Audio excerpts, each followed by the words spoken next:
afternoon and welcome to Conversations. This is your host, Michael Stone, and I have my good friend Itzhak Beery on today.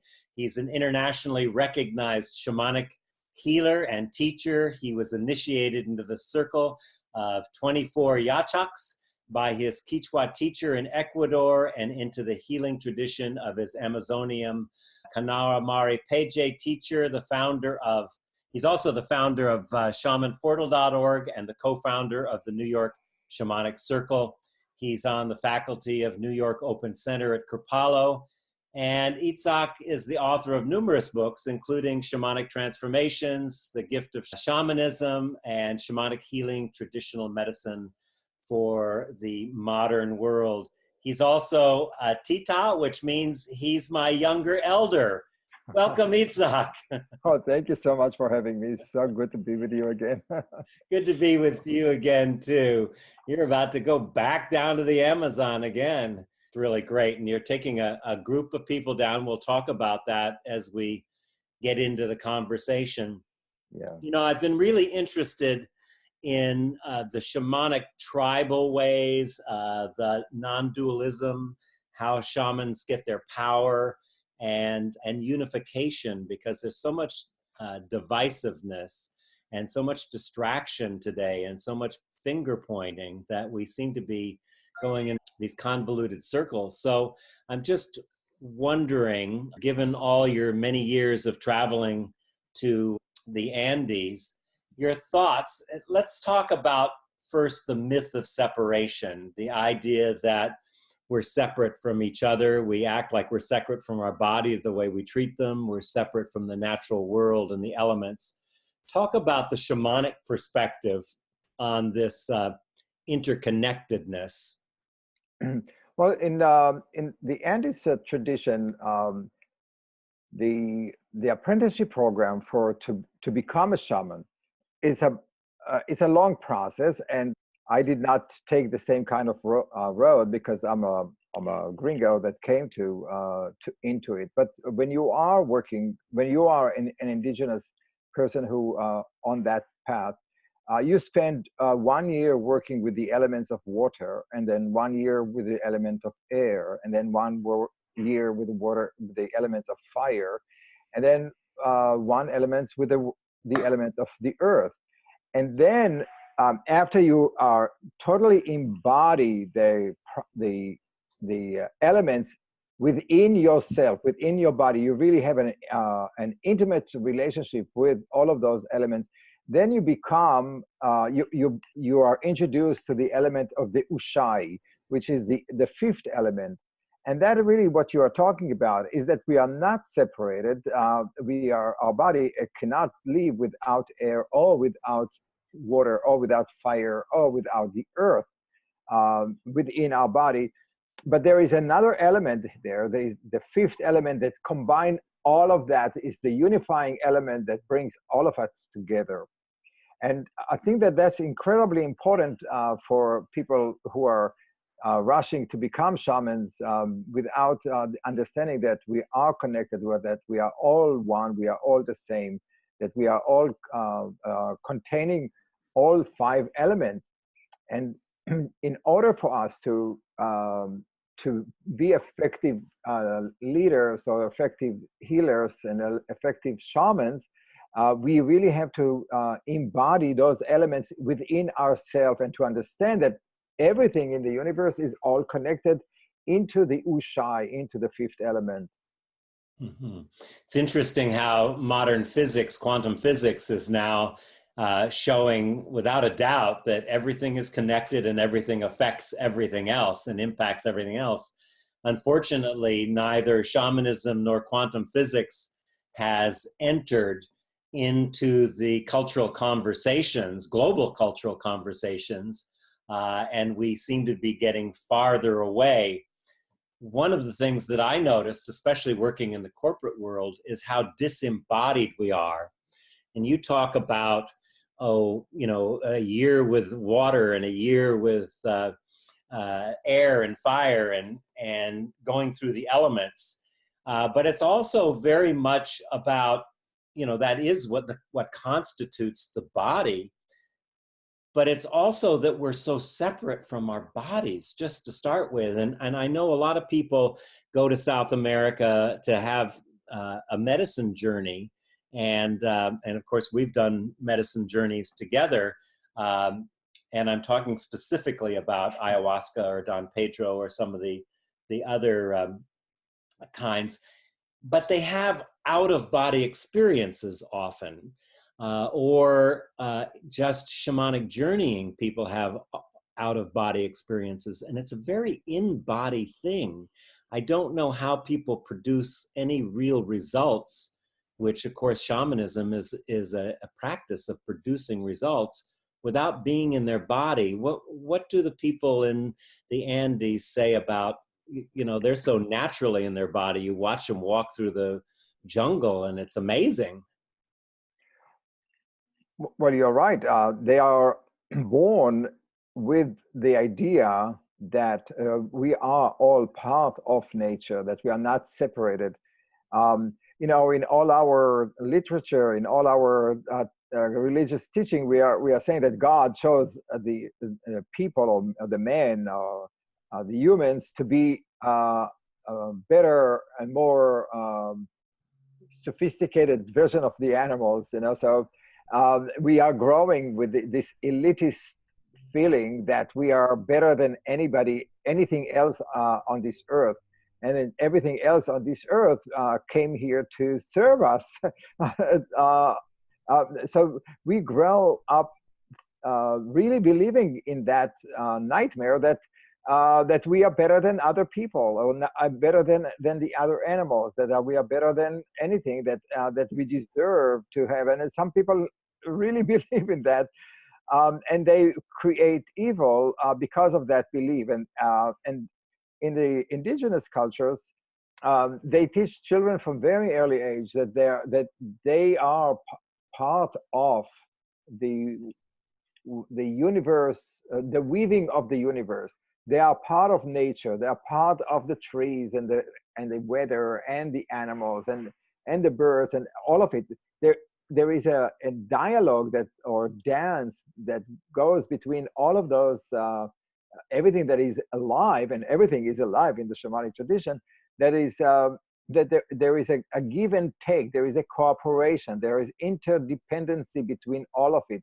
And I think that that's really what we are really trying to, in the shamanic workshops and seminars, we are trying to achieve, is to reconnect people to their source, that not to take it too seriously, that we are better than any kind of a spider or an elephant or monkey.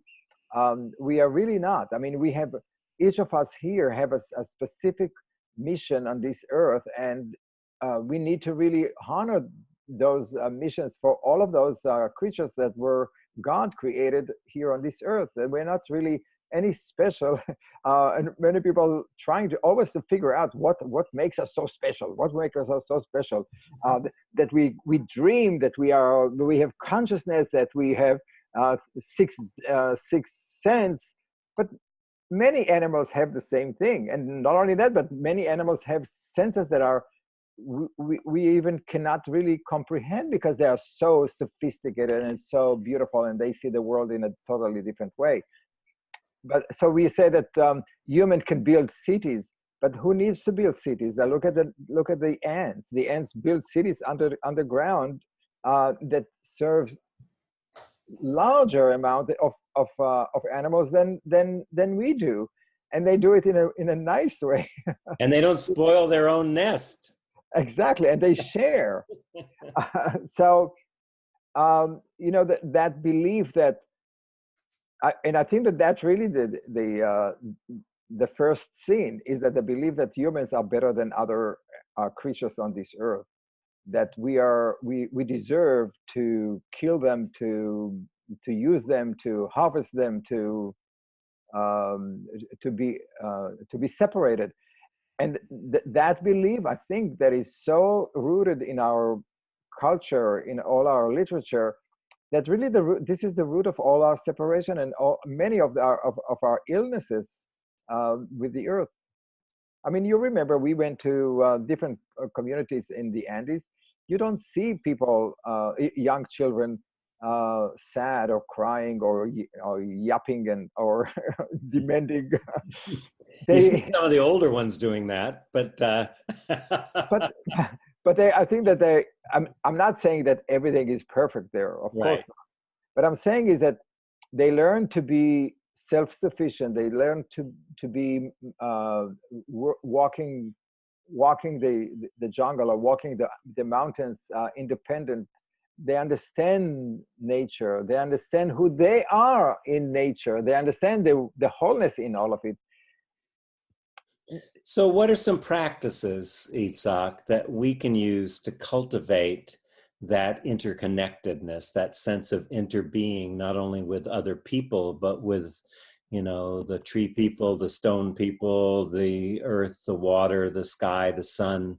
How can we create rituals or ways of training ourselves out of this limited mind of separation and ego and distraction? What are some of the ways? I know you work with a lot of people. You take people down to South America. You've got a really big trip coming up to Ecuador, which I want to talk about. But talk about some of the ways that we could train ourselves out of this condition of separation and feeling superior to the rest of the animals and species on the planet. So I think the simplest thing to do is to have a plant in your home, to put a seed in the soil and let it grow, and then take care of it and make sure that this plant is not dead because of your neglect. And I'll tell you why it's so important, because we live in big cities. We live in, not you now, but most most of us live in big urban areas. We don't have time to go every day to the beach or to the ocean or to the forest. But we have light, and light can help the plants grow. So if you have an office or if you have a home, grow a plant. Make sure that you sing to it, you talk to it, you water it, you give it a nurturing, and that creates a heart connection between you and the plants. I mean, I can show you here in my office.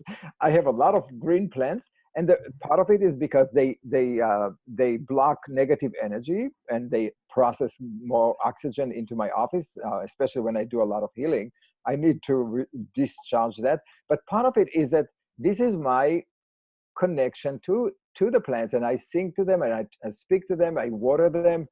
I make sure that when I travel, that I have other people take care of them, so they become a living entity. And in the shamanic tradition, as you know, that everything is alive, everything needs to be taken care of. And that's why when the shamans do their ceremonies, they blow tobacco, they blow trago or alcohol. They bring offering to the mountains and offering to the spring, to the water. They bring flowers and food, and because for them everything is alive, everything is vibrate with consciousness. Mm. And we want to have that our consciousness integrated into all nature's consciousness vibration, so we can be part of that and also receive the information or the healing that we need from all of those elements. So I think that sometimes the answers are very complicated. Go on a trip and do all of those things. That's true too. And but I think that sometimes, like in shamanism, the simplest things sometimes are the most powerful one. Mm-hmm. And I that's what I tell my clients is to, or my people in my workshop, is just start with a small little pot. Put a little soil and put a couple of seeds and see them growing, and that connection, a heart connection, is so valuable. Yeah. I was talking to Freddie Quist last year from Peru, and he's such a sweetheart. And he was talking, we're talking about celebration, and I said, well, I kind of see celebration as something conscious and active, whereas ritual is something like the Catholic Church or like that. That's my distinction of it, anyway. And he said to me in a just sweetest way, he said, well, for me, everything is a ceremony. And I love that. And I have noticed, when like doing a despacho for people who don't know is a sacred bundle that people will carry and often be an offering that they make. And they take the coca leaves and they lay it out exactly all together and they make these beautiful designs. And we just did a huge despacho with Daniel 4 for the ancestors. Oh, really beautiful. Really beautiful. It was huge, and everybody put corn and tobacco and seeds and flower petals and everything. We had this amazing thing, and it was a way of bringing ourselves to a mindful place of recognizing that connection that you're talking about. And I think that whole area of ceremony, and I know lots of times I'm moving too fast to be in ceremony, and like, what else is there to do with the life we've been given but have it be a ceremony of gratitude and thanksgiving and appreciation. And that's another thing that I think is a big aspect that's very simple, is the whole area of gratitude. Maybe you could talk a little bit about the practices of gratitude in the Andes are constant. Well, it's weaved in within their daily life. Mm-hmm. The idea is that you are alive, which is not something so obvious for many people. You have your family, you have your social network, you have all of those elements. You have people who love you, and you have food on your table. All of that is not something you can take for granted. It's a gift. I personally, what I said to people who work with me is that, and I do that every morning too. Before I get out of bed, I bow down, like in child pose, if you know what it is, or like in the way the Muslim bow down, with your head to the bed or to the earth.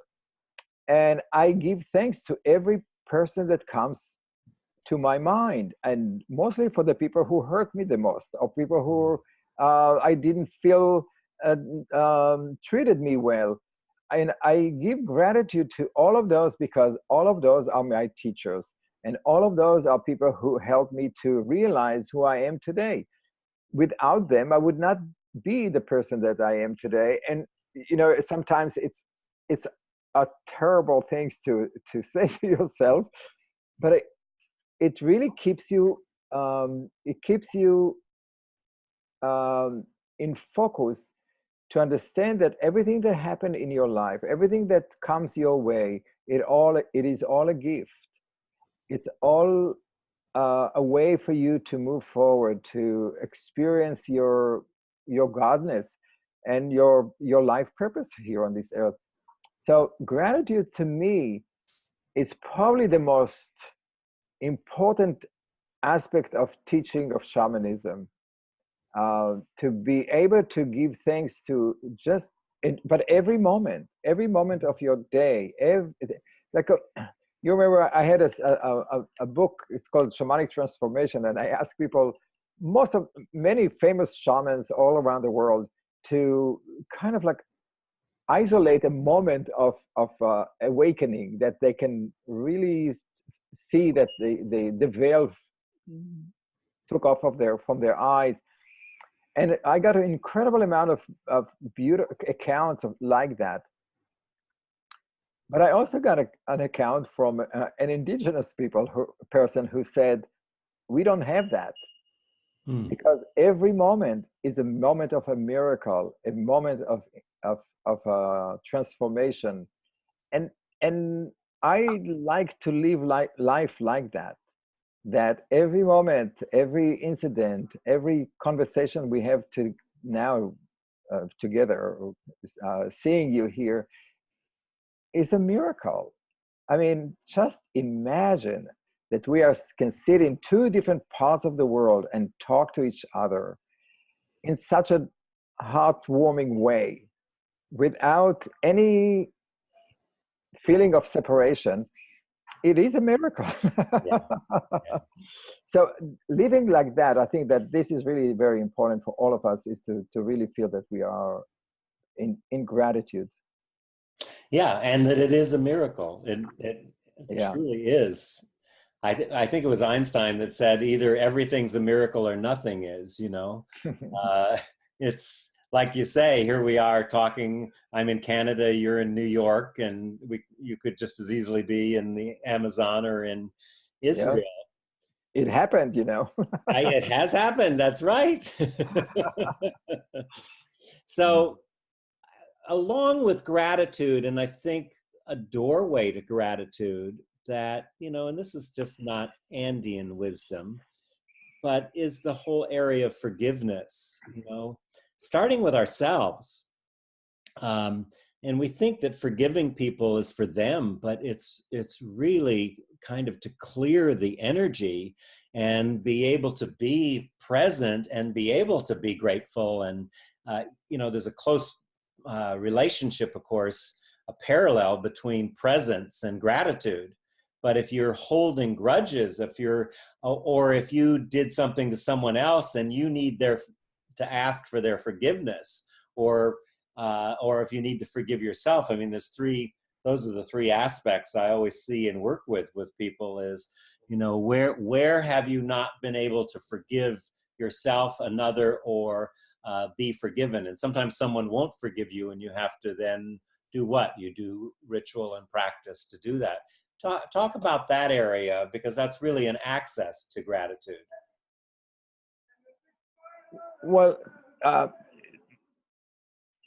I had a session yesterday with a woman who was abandoned when she was 2 years old. And I was working with bringing her this part of her soul back. And it was incredibly sad to see that she was not able to forgive herself for being abandoned by her parents, and also by herself. It was a really difficult situation where a lot of people really take the blame for event that didn't happen, they did not have anything to with their power to change, and they turn it against themselves, and they live life like that like this is who I am, and there is nothing I can do about that. And it was obvious that she needs to love and forgive that part of that little girl who was abandoned and abused, and separated from her family. But in many ways, the sad part about it was that she did it to herself, the same thing that her parents did to her. Mm-hmm. And when she realized that she is continuing to do the same thing that her parents did, it was heartbreaking moment. And but I'm quite sure that it will change. So I think that if you take it into a larger um, in the larger context, the idea to forgive yourself for events that you think that you could have done differently, that you have shame and guilt, and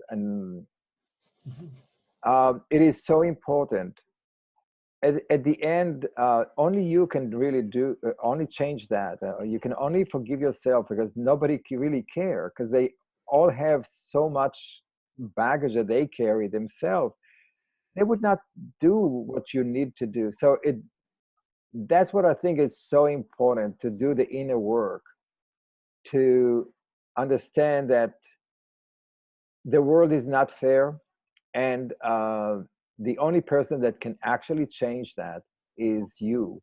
And you can when you begin to forgive yourself and love that part that hated yourself, and bring that part back in to your life, then you can start make it a full recovery of the soul. Yeah, so true. I just want to tell our listeners, if you just tuned in, I'm talking with my friend Itzhak Beery. He's a shamanic teacher, practitioner. He's a writer, author, and man about the world. He takes people down to South America to be with shamans, and has a very exciting trip coming up very soon, which we're going to talk about. But I want to go a little bit farther on this whole thing, because first of all, when we're talking about soul loss, I think it's really important from my view of shamanism and the different cultures that I've been in, that all illness is primarily a function of soul loss. And soul loss is when we have some kind of trauma, be it someone looking at us strangely or really some kind of abuse or something, that we then suppress a part of our essence, our joy or our ability to connect and communicate, or our creativity, so many things that we can lose a part of our soul. And they in psychology, you would call it dissociation. So when people have these events in their life, it's very appropriate to suppress something at that time, because you're protecting yourself. But it becomes a part of our identity, our ego, and as those places of soul loss gather, they also form this fairly solid identity. And we have a lot of trouble releasing from that, because we begin to consider ourselves our identity, and our identity's whole purpose is to protect us and to survive, basically, to survive as an identity. So we have to then somehow be able to be outside of that identity, to recognize ourselves as a witness and realize that those conversations, we had someone that we worked with yesterday, doing some soul work with, and their parent had when they were bad, quote, according to the mother, she would take out the two kids and set them on the side of the road and leave them in the forest, and just leave them. And they were like 5 years old. And then she would come back and get them. It was very traumatized. And you could see that all the things in that person's life were really emanating from that one point. All the illnesses, all the things that had happened, all started there in the fear of being abandoned in the very beginning. So talk a little bit, you've done thousands of soul retrievals, I know. Talk a little bit about the journey home, the journey to self-forgiveness, and the ability to not suppress, but embrace whatever arises in us, so that we can get to that healed place. Well, in the shamanic tradition, like you said, we do recognize that soul loss, and I believe that everybody has a soul loss. It's not something that just one person has and the other people don't. Our whole culture obviously has soul loss, or we wouldn't be spoiling our nest. Yeah, because everybody have trauma. Yeah. And I just came out of teaching a course like that in the New York Open Center, and I told them that some people believe that they have big trauma, and you can recognize, but some people have a small trauma, and the small trauma could be mother forgot the hot water on the stove, and she went to get it, and exactly the same time you needed her, and she was not there. So it might be that you learn that mother is not available to you, and so from now on, that kind of pattern of the person that take care of me would never really put attention to me. And that will become a pattern that in your life. And so I asked them to look at not the big traumas, but I like them to look at the small traumas that kind of define their patterns in life. And it was very interesting to see what people came up with, because they, when we talk about soul rich people, we think about sexual abuse, or about car accidents, about wars and violence and all that. But sometimes children have a way to draw conclusion from whatever they see or know, and it not necessarily it took a long time for the mother to go and take the pot from the stove. It could be just like a second or two. Mm-hmm. But in the child mind, there's no space, there's no time, it's only what our needs are. But we also have to recognize that when you are 54 and you're still holding that belief system, that something is wrong, because you are a totally different person now when you are in your 50s than when you were a year and a half or two. So one of the things that we need to really understand is that the 50th year old person need to make a commitment to that young child that he can take care of that. Mm-hmm. And so that one of the things that I do the integration part about it is how to bring these two to communicate and to own, or to merge, or to embody each other, where the adult part of yourself talk to that young frightened soul part and reunite with it, Mm-hmm. and make a commitment. And I ask people who do this work with me to adopt a doll that is the age or the size of the person who I work with, and they carry them for 2 weeks, 7 days a week, 24 hours, and eat with them, feed them, and make sure that they are well taken care of.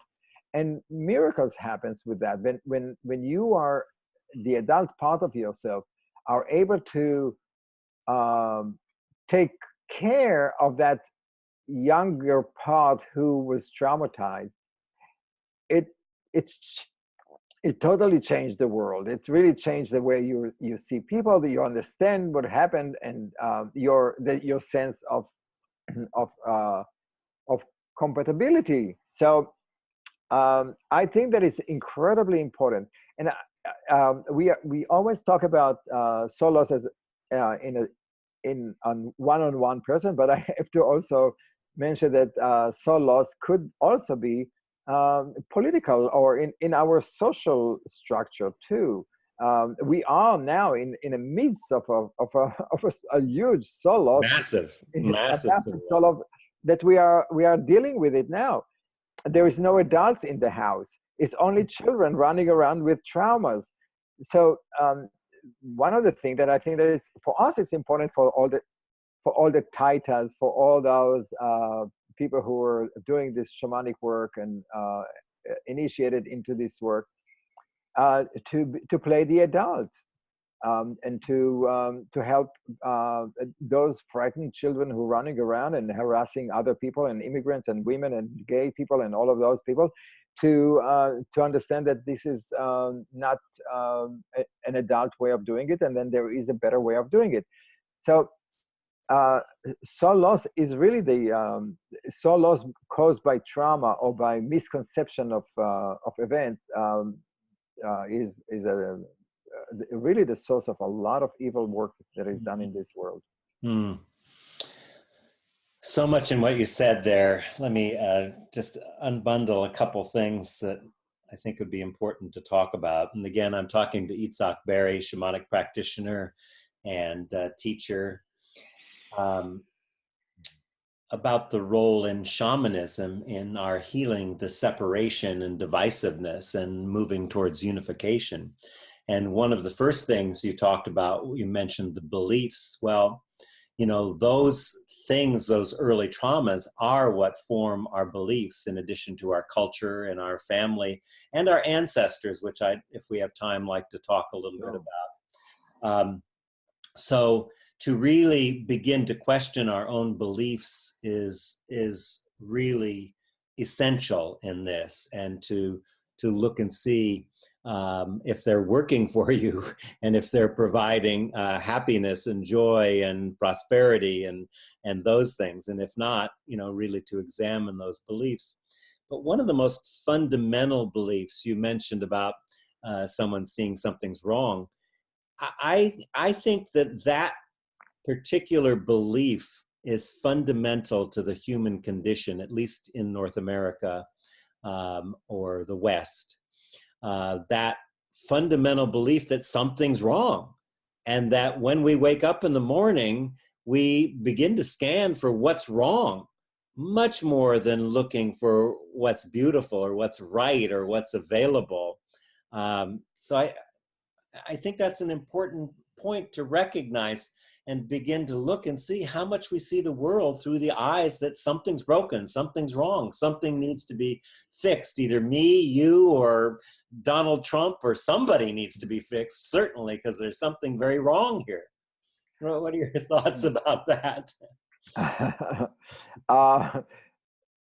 There was one ceremony, I think that we probably maybe did it together, of ayahuasca ceremony that we did in the Andes, now with the Tachila, that I had this message, don't talk about the perils of the world, the disasters, the destruction of the world, the chaos. Talk about the beauty of the world. Mm-hmm. And I was seeing series of beautiful visions of amazing landscapes and animals and flowers, and it was just bombarded me with or trying to prove to me that the world is so beautiful. We don't have to be so full of disastrous mind. And I think that it's kind of like what you're talking about. Yeah. We need to really, I think that the environmental movement and the shamanic teaching movement, which is kind of the same in my mind, really need to start concentrating on the beauty of the earth, the miracle, the majestic beauty of nature, and what's working and what's possible too. Yeah, but I think that once you recognize the beauty of nature, then you teach people not to hurt it. Not to say that if you cut the trees, we're not going to have oxygen. It's obvious, but people say that, well, I'm going to cut only one tree. That's not going to happen. But if we say, look how beautiful these trees, how complicated, how exotic, how many flowers and animals can live on that tree, and how it supports so come from wonderment, come from this beauty or recognition of beauty, of the miracle of everything that is alive. I think maybe that's a different tack that we need to change the way we are talking from apocalyptic point of view of the universe, than to the miraculous beauty of what the earth is providing, and to convince people that why would you want to hurt something that is so beautiful? Why do you want to step on a flower? So if you start to develop that kind of beauty, emotional connection to beauty, to flower, then you have more of a chance of saying, don't cut the flowers because this. So it may take longer, but it's also teach people not to be afraid of nature. It teaches them to be in wonderment of nature. It's so simple when you think about how indigenous people have said, particularly Native American people, may you walk in beauty. Yes. That's such, when you unpack that, that's a lot more than just, a bumper sticker. That's a whole way of life. May you walk in beauty. Yeah. Yeah. So I think that we really need to change the way we educate people. And talking about the Andes, one of the things that I personally, when I first came to that 20 years ago with John Perkins, was I I was in awe with the beauty of those mountains. And I'm sure you remember that. It's Oh, just, always the Apus.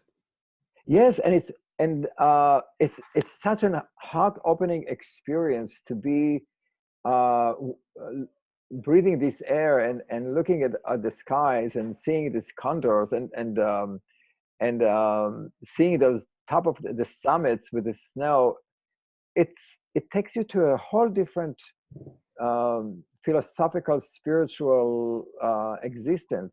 So that's what I really want people when they come to the Andy Summit the teaching and all of that is wonderful. It's the healing is wonderful, but I think that really, what I would like is for people to connect to the beauty of that, Mm.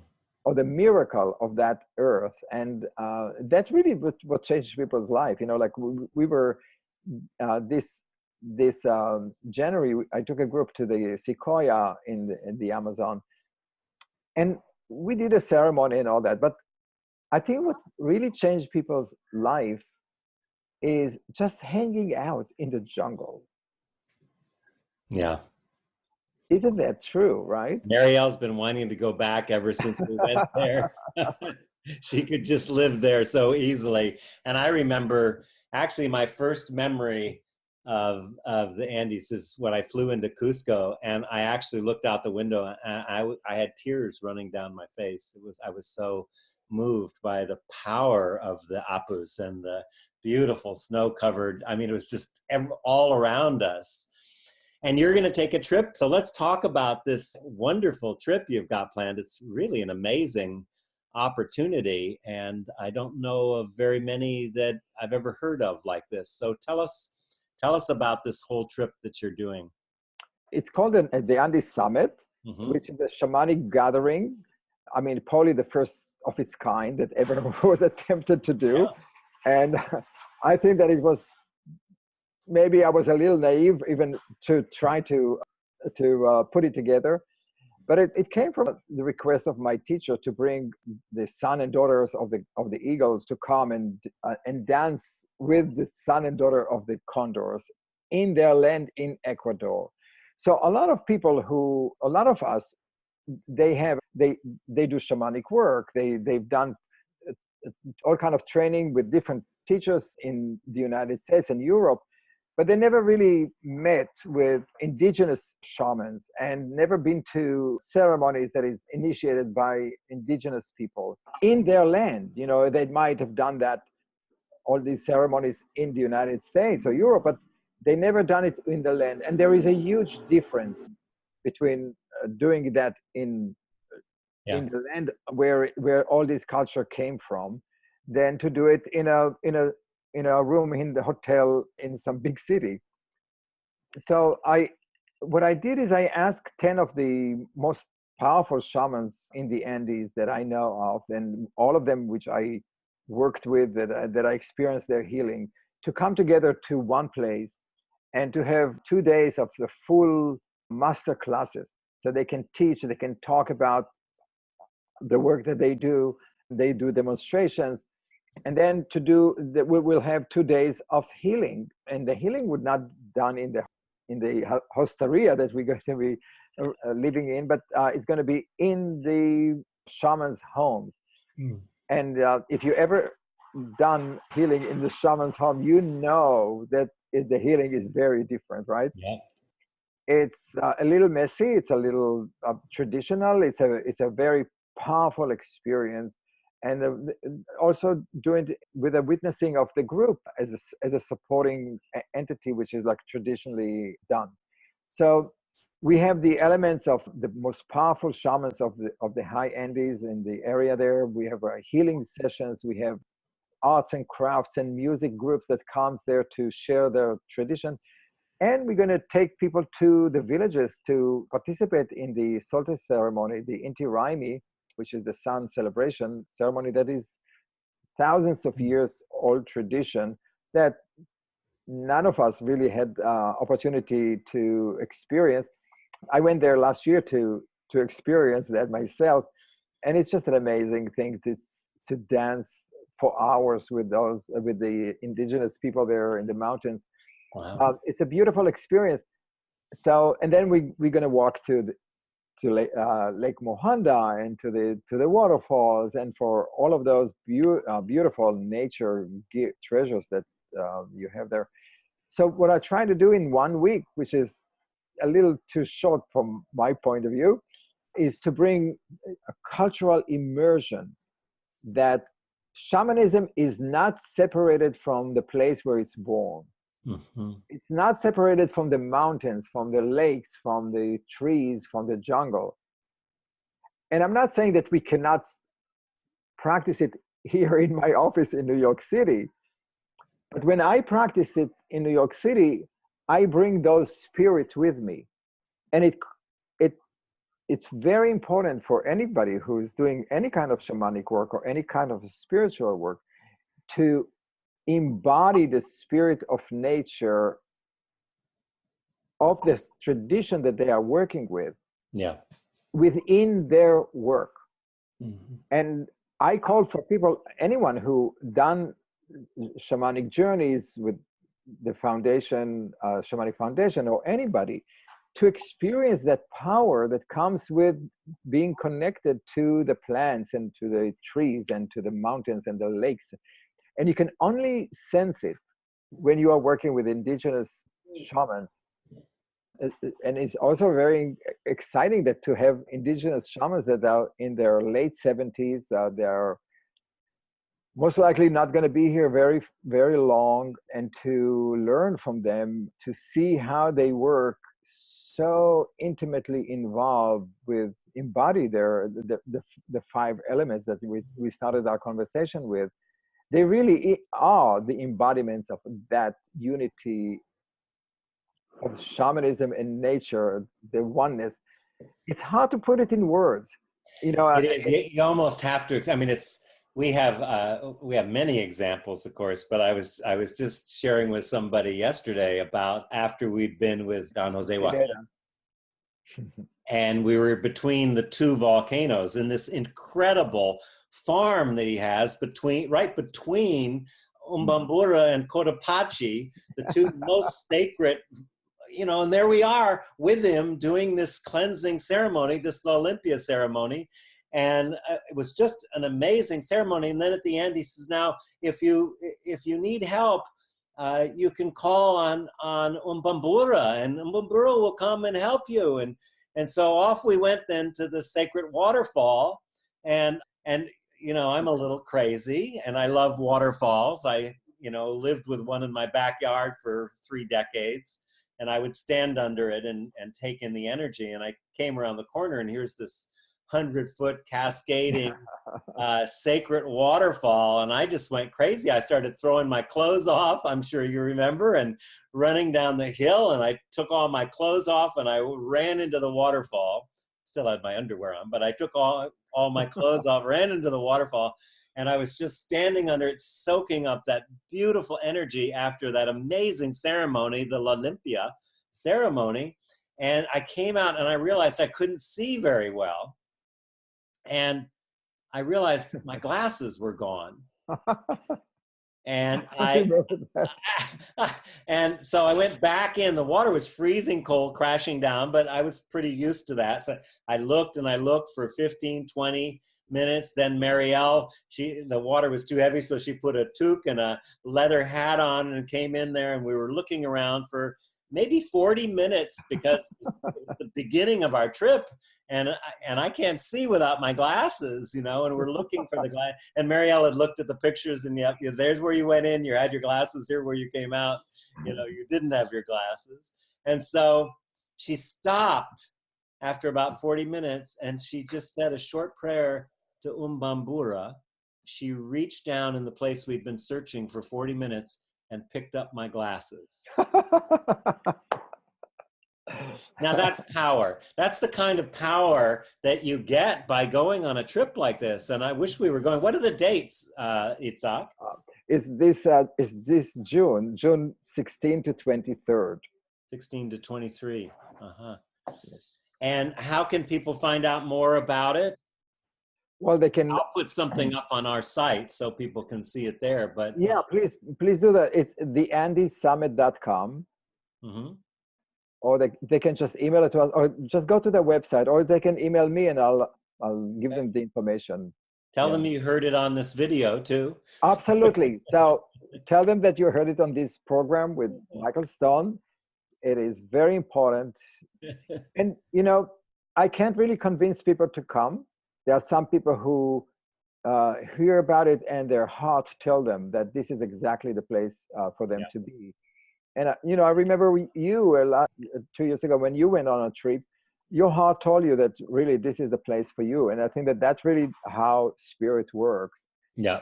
When John Perkins told me about a trip to Ecuador, I did not know what shamanism was, really. I didn't know why I want to go, but I knew the minute I heard about it, I knew that my soul was speaking to me and telling me, you gotta go, you gotta go. But I said, I don't have money. I don't have time. It's crazy.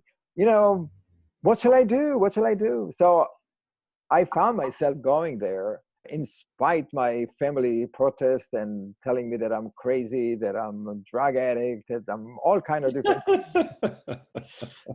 And then 20 something years later, this is what I do. And you just never know. I mean, these trips are really life-changing dramatically. And I think that people who are looking for life-changing understanding of their life and action, you're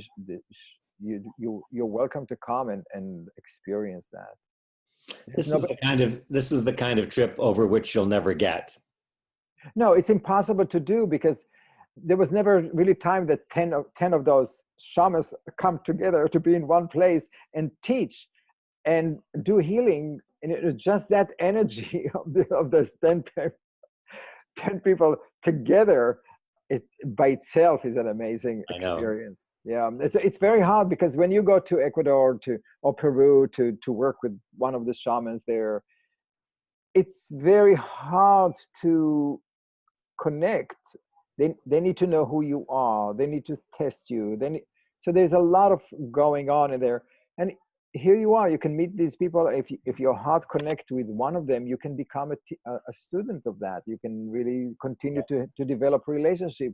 But like many of the people who come on our trips, they develop independent relationship with the shamans, and they continue to do the work. And besides that, those shamans, they know how to heal all kind of inflictions, physical infliction and emotional and spiritual. We had some people who evil spirits were taken for them that they have for years. Jose Joaquin did a few of those sessions, and this woman got rid of years of suffering. People who had pain in their pelvis were gone. People who can get pregnant. Maria Juana worked with them. An amazing. She's amazing. I love her. She's amazing. Yeah, I had a session with her in January, a few months ago. I gotta tell you, I could never forget that. It was the most amazing session you can ever imagine, with power. And she's 70. She's so strong. It's amazing. My God, she'll lift you up in the legs, and she pull you up together, and she fix your pelvis, and she makes sure that your stomach works, and all of a sudden you're a different person. Well, I'm excited. I don't know. Maybe Marielle and I have to relook at our calendar to see if we can join you, but it's going to be a wonderful, wonderful trip. I know, because we know many of the same people and we've been there together.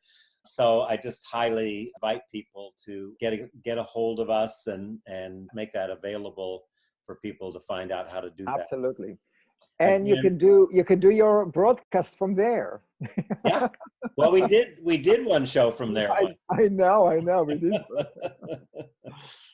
All right, my friend. Well, Itzhak Beery, you are just the man of the hour. It is so great to be with you and all the work you do and the healing for so many people. And I think this is kind of the amazing culmination of all the things you've done to bring this summit together with 10 And these are not just ayahuasqueros. These are the Oh, real deal from deep in the jungle and high in the Andes. So this is going to be an amazing trip. I wouldn't miss it. yeah. You're all welcome to come and share that wisdom and power that these people have. It's so rare. And I don't know how else to say that.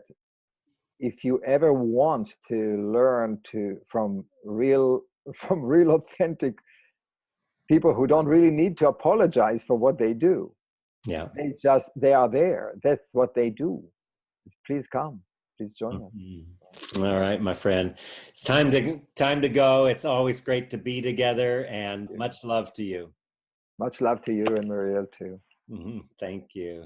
You're welcome.